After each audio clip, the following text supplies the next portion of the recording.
Hello and welcome. I am Mara Cepeda. This is Rappler Talk. We are here today with independent health advocate Dr. Tony Leachon, who will talk to us about various health reforms under the Duterte administration. Hello, Dr. Tony. Welcome to Rappler. Hi, hi, Mara. Thank you for inviting me. Okay, so let's just go down to the questions immediately. One of the hot topics now in the health sector is the compassionate use for medical marijuana because new Health Secretary Francisco Duque III supports the compassionate use, but for medical research only. Now there is a pending bill at the House of Representatives that is seeking an expanded use of cannabis, and I think for medical treatment. Sir, as a long-time medical practitioner and a multi-awarded doctor at that, do you agree with the provisions of this bill? Okay, I have to make some disclosure. I used to be medical director of Pfizer for 2 decades, and perhaps that particular experience and that particular post would give me right now the bullets or perhaps the evidences on my views regarding the medical marijuana. Way back in 2014, I was also the president of the Philippine College of Physicians, an organization of 10,000 doctors. So we had this coalition of 16 medical societies, and it was during that time that we have this discussion with Congressman Albano. So there are basically 2 position statements issued by the medical community headed by the Philippine Medical Association. During the time, it was Dr. Minerva Kalimag. At the present time, it's Dr. Ernea Bernardo. And then another position statement from the National Institute of Health of the UP, Manila. So these are very prestigious organization. And just I'd like to summarize to you basically.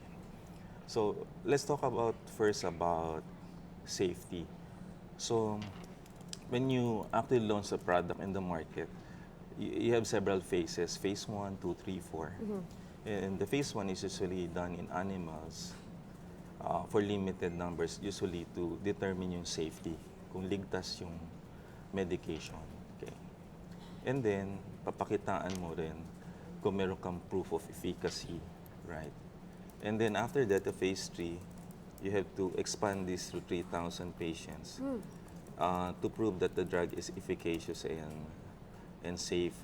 And then once it's approved, you submit the dossier and the documents to the FDA, right? Okay. Now, and then after that, after the launch, you have a phase 4. Ang ibig sabihin nun, yung post-marketing surveillance study, you monitor the efficacy and safety when you use that already sa patients. And if there are signals that the drug is basically unsafe, then there are reasons for the FDA to pull out the drug. Right? Okay. So, ang unang-una is about safety. So, we scan the literature. There's a very strong evidence about its harmful effects. In fact, I was in the US about 3 weeks ago. And there are several issues regarding this, aside from the increase in the criminality, you have vehicular accidents, you have personal effects in terms of the sensorium, mentation, and everything, right? So usually, when we do this, we balance the efficacy and safety. Now, regarding efficacy, we did meta-analysis with the clinical epidemiologists, and based on the output, there's very limited evidence of its efficacy. There are anecdotal or small reports for anxiety, epilepsy, and cancer treatment. Okay. Now, so basically that's it. Now, the odd thing about a drug, it is not usually coursed to legislation or Congress. It's usually lodged to the FDA. So the FDA is the expert technical agency that will evaluate efficacy and safety. So you have to submit there. Now, ang problem, if it is the Congress, what if, let's say, a drug has been approved later on? What will happen to the infrastructure attached with that particular law. For example, nakita siya. So there are many products in history pulled out. I'll give you examples. Let's say Vioxx, or for Pfizer, there's Bextra, MSD, Vioxx. So there are certain drugs that can hurt, yun, thalidomide, yan. Ang nagpo-pull out yan, FDA. So if the Congress will actually do that, what will happen to the attendant infrastructure created by that? So therefore, all the drugs should all be course to the FDA, right? So that's the problem that we are facing. Number two, it's quite redundant because under the law, Yes. sa Republic Act 9165, may compassionate use ka na. Already, yes. Ang ibig sabihin ng compassionate use for the benefit of our audience is that if a drug is not yet marketed in the country and there's an ongoing study in another country and you need this, right, then the doctor will request just the FDA and then we will allow this for compassionate use. So, ibig sabihin, hindi mo na kailangan gumawa ng batas kasi meron na para doon.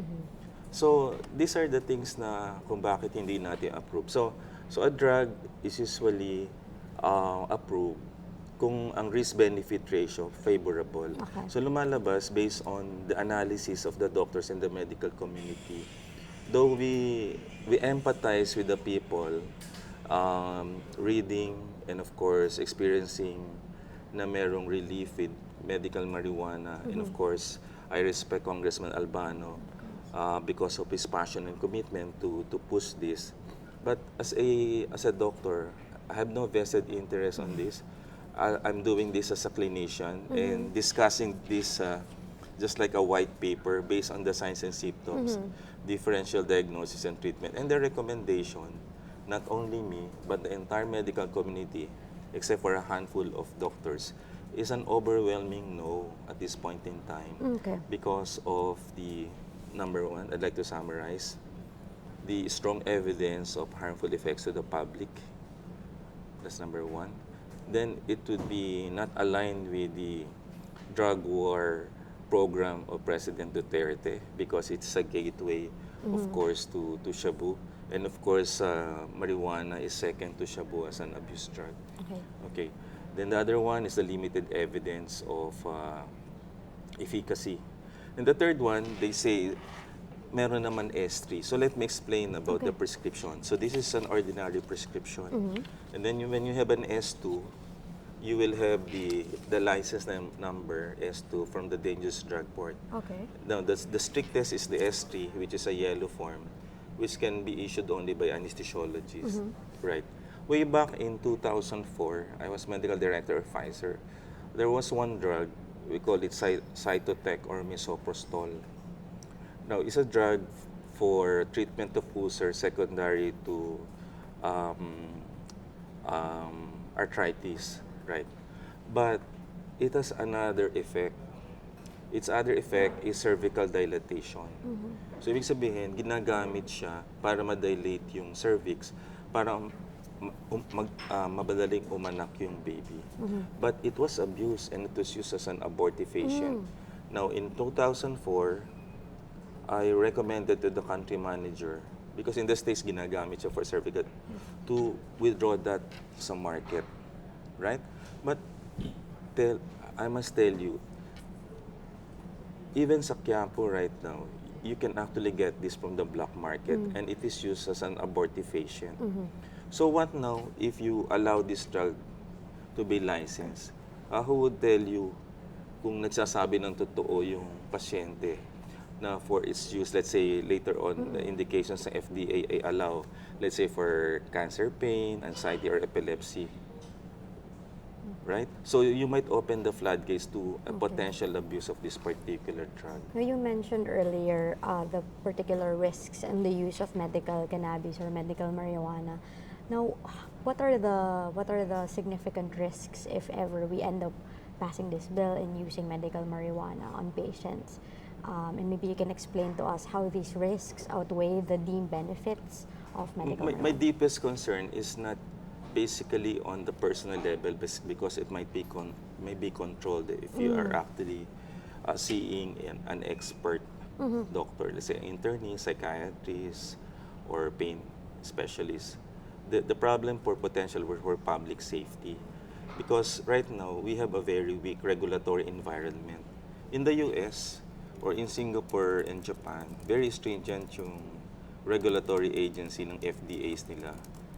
Right now, yung FDA natin, I had several talks with them, with Director General Sherry Puno, and of course, I worked there for almost 2 decades interacting with them. So how many ang employees sila to man all of these things? We see a lot of vehicular accident under the influence of, let's say, drugs or even alcohol. Hindi nga natin makontrol. Even shabu right now, hindi natin makontrol. So right now, if you allow this may open the floodgates for potential abuse. So basically, my deepest concern is public safety more than anything else. And it is contrary to the mandate of the president against a drug war. You mentioned also earlier that the bill, you find the bill to be redundant. Now, is there anything that you wish that can be improved on by the FDA when it comes to their certification process for the special compassionate permit use of the medical marijuana? Perhaps I think there should be a consortium of experts right now, including those who are actually pro-MJ and also those pro and against. And then create a committee, and then I would say assign or perhaps recommend the National Institute of Health, which is a reputable research organization, to do the research right now. So I agree with Secretary Duque, Francisco Duque III, that basically you need an agency or research agency so that you can actually test this drug. Now, if this drug is proven to be safe and efficacious by the National Institute of Health, then you have to submit this to the FDA with all of these requirements. Kasi ang basic understanding muna natin, before a drug muna natin i-approve, dapat safe muna siya and efficacious. Mind you, Mara, even if the drug is efficacious and it is unsafe, it has to be pulled out of the market. Because ang dictum ng doktor is primum non nocere, ibig sabihin, first do no harm to your patient. So, let me repeat that. Even if a drug is effective, but there's overwhelming evidence that is unsafe, it has to be pulled out of the market by the FDA. Now, your very strong stance right now against the use of medical marijuana is causing some people to criticize you online, and you did show me a meme earlier this morning that they're criticizing you for your stand. How have you been handling the criticism that they've been throwing at you? Well, it's quite sad, no? Kasi I've been an advocate for almost 20 years.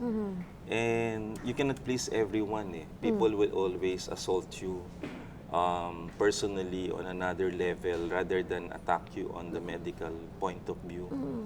Eh, ako lang, I just ignore it, eh. You have to go beyond the chaos and the clutter and the assaults for a higher goal. So if they think I have a vested interest, then that's fine with me. It's an open book, eh. It's anyway, hindi ko naman i-hide yun. My name is in the internet, my profile is in the internet, it's in the Wikipedia, in the Wikipenas. So ganun lang yun. The worst kasi is to please everyone, eh. And it's the recipe to fail. So right now, I have to make a stand on that. No offense meant for those people supporting it, but I have to work for the country on a level where my expertise is needed. Well, speaking of controversies, you're also calling for a higher sin tax on cigarettes, and you want the senators actually to include them in the tax reform package under the Duterte administration. So, Doc, can you explain to us how increasing the taxes on cigarette packs from 30 to 60 pesos will deter users from using them? Okay, so let me give you a short story about this. Okay. It was actually in 2012 when a group of health advocates converge and work on this. Kasi it has been languishing in the Congress at that time for 16 years. No? So there were many advocates at the time, Yusek Melvida Guevara, so many. All right. So it was that moment in 2012 when yung sin tax law was passed, December 2012. So basically for the interest of the public. Ang ibig sabihin ng sin tax law is a sumptuary law. So by definition, those products which are deemed unsafe and can hurt the public, let's say tobacco and alcohol, they will be taxed. And then the money that you will generate, you will give it to, let's say, the healthcare system, the PhilHealth and the DOH. So there's a twin goal for that.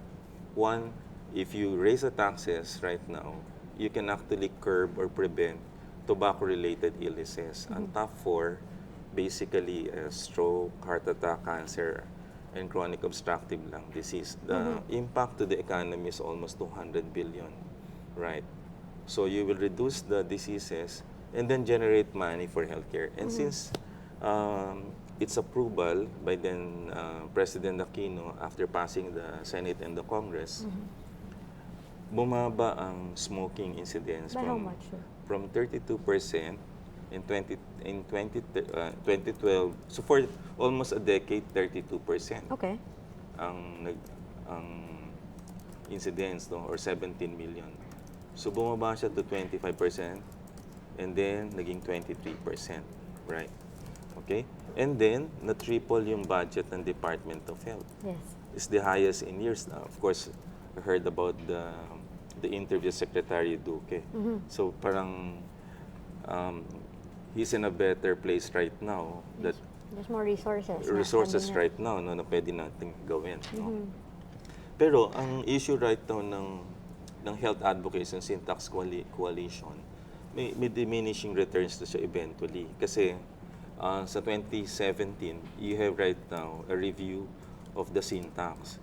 And then definitely, kung susundin yung 4% every year na na-increase na lang, you will actually have 2,000 deaths yearly and 200,000 new smokers. That's a lot. That's a lot. And then by the end of the term of our dear President, President Duterte, mga 1 million smokers yun. Okay. Ngayon, the basic issue of the advocates, ang gusto nila actually isingit rather than the soda tax is the tobacco tax. Kasi kukunti ang revenues for that. And there are many issues regarding that kasi you might deprive calories right now for the undernutrition. But that's water under the bridge right now. So nakasama na siya. Now, their main issue is to include that in the package of the train of the build projects. Gusto nila isama doon. How significant would it be if it will be included in the train and not as a separate tax? Ang laki. Ang projection ng Senator Angara will be about, let's say, 50 billion. Kung itataas ang tax, ang price ng tobacco right now from 30 to 60, that's through the Manny Pacquiao bill, right? It will generate around 70 billion. Wow. 70 billion. So, napakalaki nun. So, the arguments naman of Senator Angara, hindi siya na-discuss kasi at the level, committee level. Though, I think, very gentleman kasi si Senator Angara. He allowed at that time, kasi I was there, he allowed Secretary Cabral and Secretary Ona to discuss this, no? But it was not taken on the official report. Now, ang sabi naman ng mga experts right now, ng syntax, yung economists and all, the same group, basically in 2012, is to insert this. I think ang problem yata is the commitment of the Ways and Means Committee Chair, Senator Angara, to submit right now to the President yung train program or bill so that you can actually do the infrastructures promised by the Duterte administration. Now, because of the ASEAN meetings, na-delay yung mga meetings na ito. And I think Senator Angara is committed for this.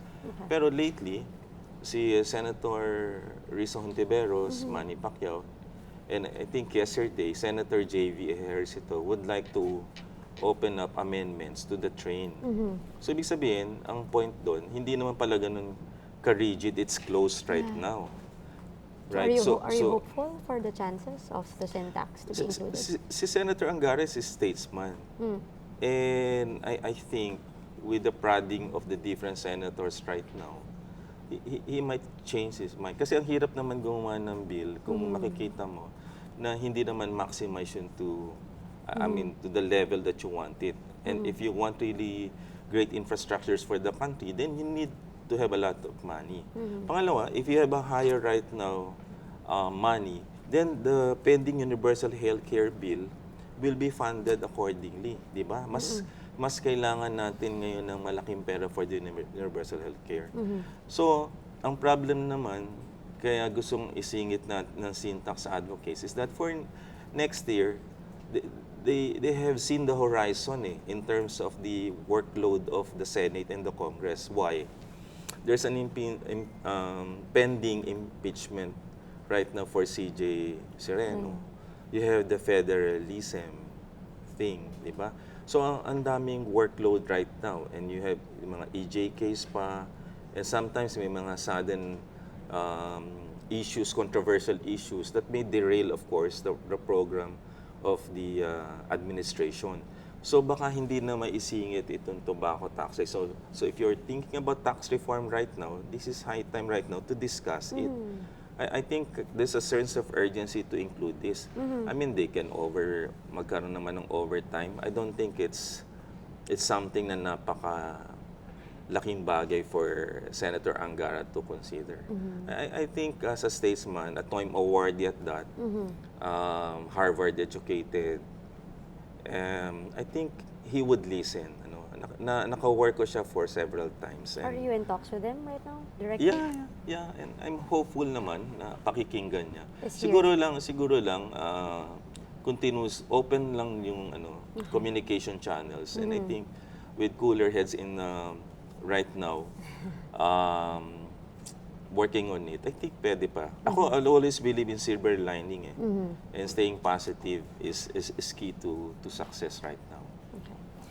Doctor, let's go to the last issue that we have for today, which is mental health, because the House of Representatives finally passed their version of the mental health bill on third reading. Now, how helpful will a comprehensive mental health care law will be for the Philippines, considering the situation right now of mental health in the country? Okay. Yung mental health is basically parang a blueprint siya for anything sa healthcare system natin. Really? How come? Okay. Let's say mental health. So, let's define it and then let's correlate this with other things. Let's say smoking bill or whatever. Okay. So, according to literature, 1 in every Filipinos meron kang mental health problem. So, ang problem is basically a sense of well-being on how you cope up with stressful condition. You are productive in the workplace, and because of your mental stability and mental resilience, then you may add value to society. That's basically mental health, and it's quite important. I've read the two versions sa Senate and Congress, and I think it's okay. Now, ang barriers right now to implementation, for me, just like in any law, let's say for smoking, yung executive order, ang problem yan is execution and implementation. Diba? So, maraming tayong laws right now. So, paano? Okay.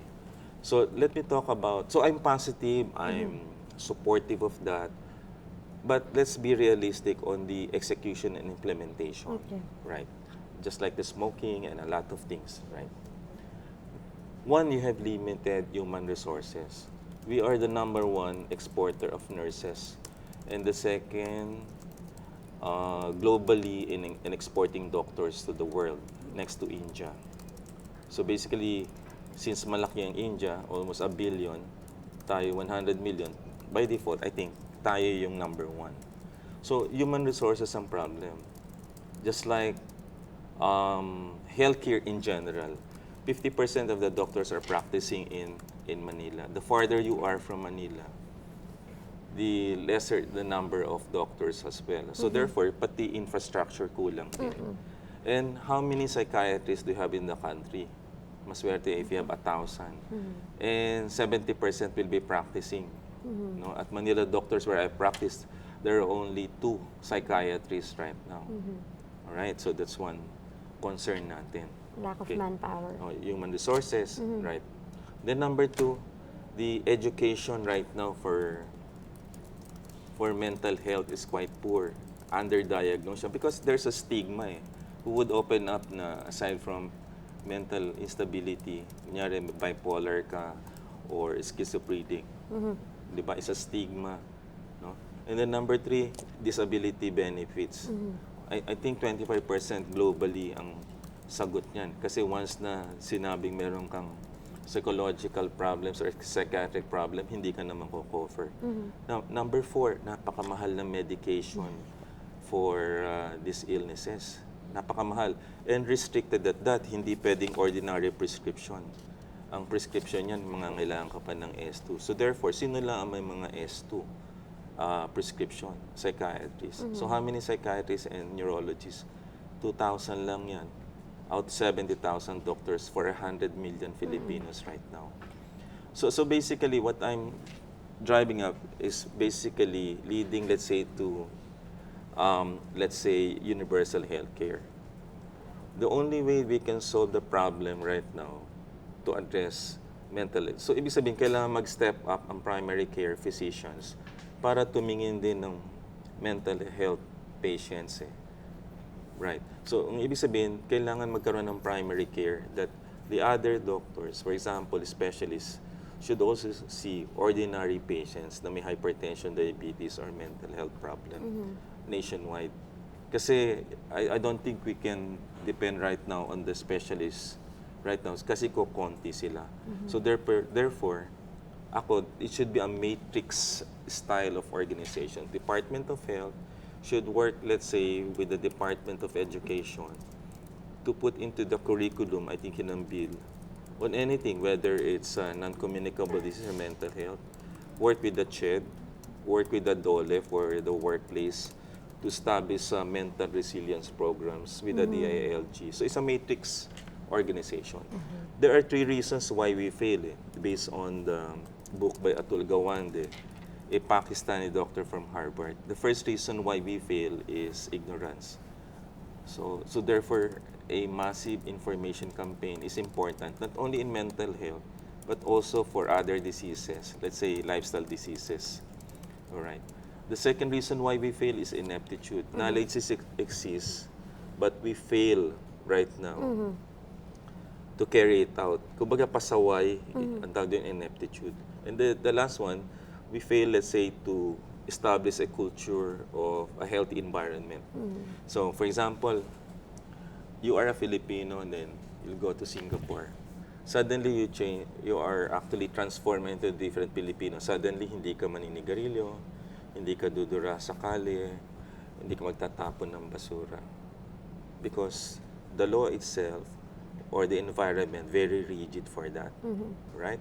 But pagbalik mo sa Pilipinas natin, transform ka ulit in the same Filipino. Maninigarilyo ka, magkakalat ka sa kalye. So therefore, what I'm trying to say is for the Department of Health, in coordination with other agencies, to create a healthy environment. Let me give you an example sa Singapore and how they do that.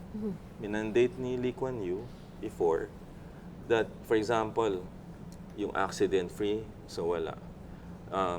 Yung baha, masosolve yun. And then, sosolvin din, let's say, ang weight ng mga bata in terms of their smoking, solved din. So, ibig sabihin, it's the entire government helping the Department of Health to do their share in trying to create a healthy, productive workforce. Kasi health is wealth eh.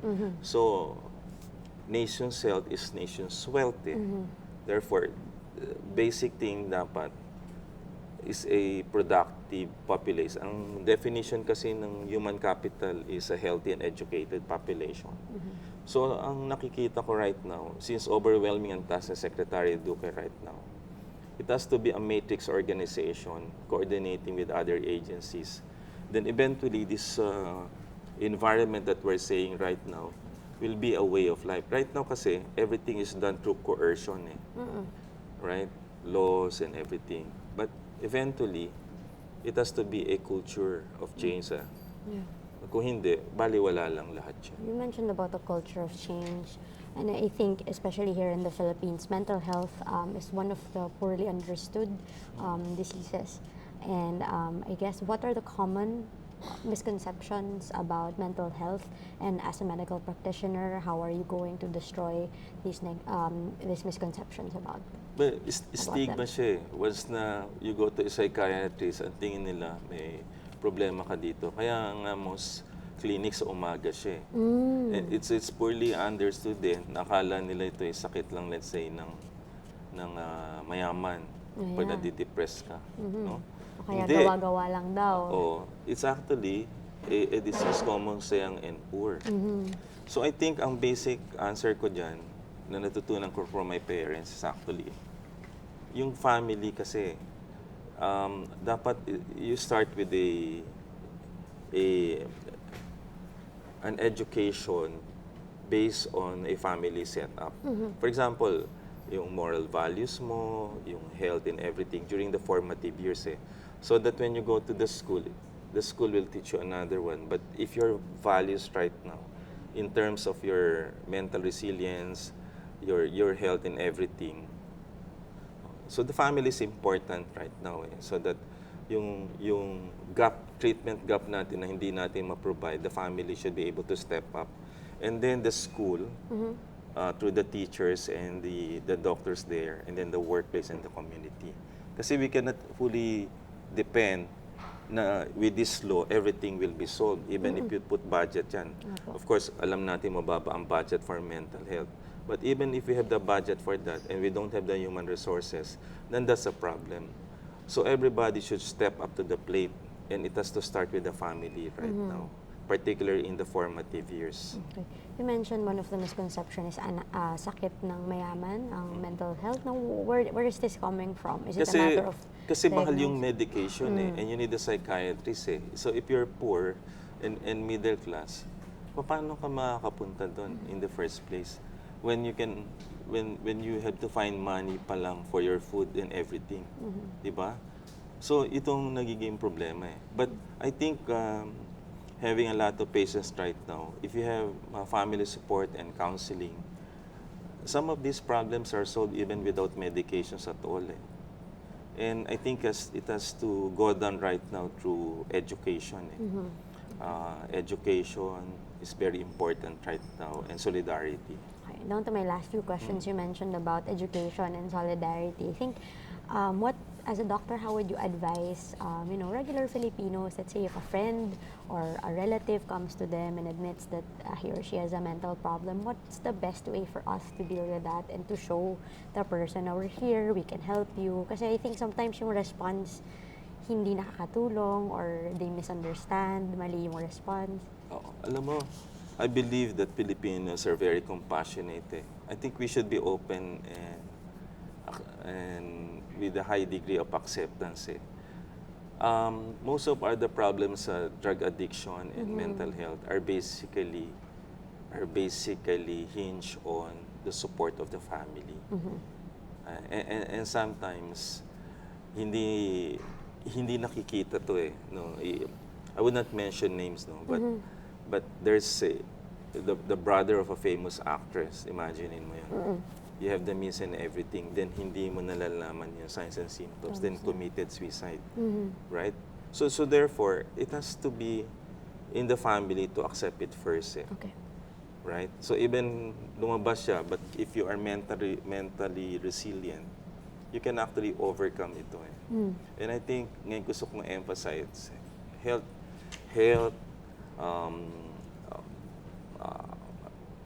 moral values, everything, competence and passion and commitment should start with the family. So that paglabas niya sa bahay niya, hindi siya maapektuhan by the challenging environment that we have right now. Okay. Siguro down to my last question for this afternoon, how would you assess what President Rodrigo Duterte has been in his administration is doing so far when it comes to various health reforms? Are you hopeful for the health and well-being of Filipino families? Actually, I'm surprised with President Duterte kasi siya lang yung president na nagkaroon ng man, ibig sabihin na moral courage na mag-smoking ban, tsaka yung mga firecrackers and everything. Right? So, he might be harsh sometimes sa words niya, but I think deep in his heart, ang heart niya is in the right place. So, meron lang siyang different leadership style, no? But I think yung kanyang resolve right now to do things right now for the country and all. I think the call of the nation right now is for his cabinet secretaries to step up to the plate kasi there are a lot of things na kailangan gawin eh. So perhaps the cabinet secretaries right now should focus on the things that matter most, let's say sa health, sa education, the transportation, because the president cannot do this. But health-wise, I'm very satisfied right now with the president, and perhaps yung universal healthcare ma-fulfill right now in his administration. Yung smoking cessation projects niya, the higher tobacco tax rate, di ba siningil pa nga niya yung mighty? Yes. Everything is about courage eh. So if the president can be guided properly, let's say by Secretary Duque and other social services secretaries, I think he will do well in the next 4 or 5 years pa until the end of 2022. And on that note, thank you so much, Doc Tony, for joining us today. Okay, and there you have it, everyone. That was Dr. Tony Leachon, independent health advocate and multi-awarded doctor. I am Mara Cepeda. This is Rappler Talk. Join us again next time.